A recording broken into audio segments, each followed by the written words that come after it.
राज ठाकरे असं म्हणालेले आहेत की शिवसेनेतील खरे मतदार हे उद्धव ठाकरे. बघा, राज ठाकरे हे किती वेळा बोलणार.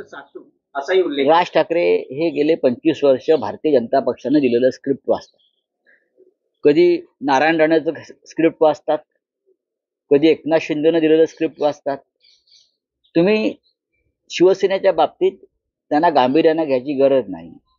त्यांनी स्वतः शिवसेना हा पक्ष सोडलेला आहे. त्यांनी स्वतःचा एक पक्ष स्थापन केलेला आहे.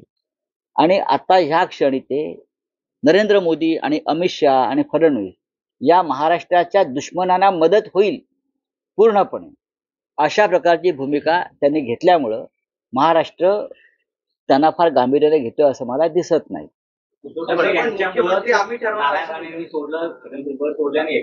उद्धव ठाकरे यांच्यामुळेच नारायण राणे मुख्यमंत्री झाले. उद्धव ठाकरे यांच्यामुळेच एकनाथ शिंदे यांना प्रथम आमदारकी मिळाली आणि मंत्रिपदे मिळत गेली. हे राज ठाकरे यांना बहुतेक माहीत नसावं. पण त्यांचं असं म्हणणं आहे की उद्धव ठाकरे हे नारायण राणे, राज ठाकरे, एकनाथ शिंदे यांचा द्वेष करतात, पण ज्यांनी बाळासाहेबांना सर्वाधिक त्रास दिला त्या छगन भुजबळांना त्यांनी घरी जेवणास बोलावलं. मग छगन भुजबळ